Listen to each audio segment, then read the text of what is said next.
Formal letter. Imagine you are Sohini Dargan residing at 208, Swarnadham, Hira Colony, Mumbai 400052.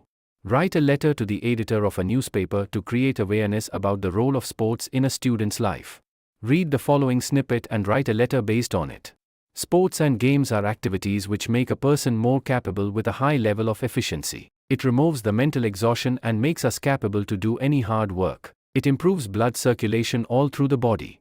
Thus improves the physical and mental well-being of the person. Solution. Date: 24th August, 2024. Soham Dargan to 08. Swarnadham, Hira Colony, Mumbai 400052. The editor.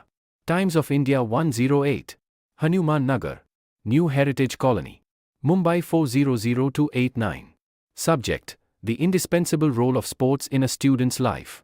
Dear Sir, I hope this letter finds you well. My name is Soham Dargan, and I live in Mumbai. Today, I want to talk about something important: sports in students' lives. We all know that studying is important, but playing sports is just as important for us students. Sports help us become better at handling tough work. They also strengthen our minds and keep our bodies healthy. When we play, our hearts pump better, making us feel good in body and mind. Sometimes, studying all the time can make us really tired. Sports can help us feel fresh again. They teach us to work as a team, not give up, and be strong. It's not just about winning, it's about playing and feeling better. I believe schools should have more sports activities for all students. It will make us love school more and also make us healthier and happier. I hope you can share this message with everyone through your newspaper. Let's make sports a big part of our lives. Thank you for reading my letter. Yours sincerely, Soham Dargan.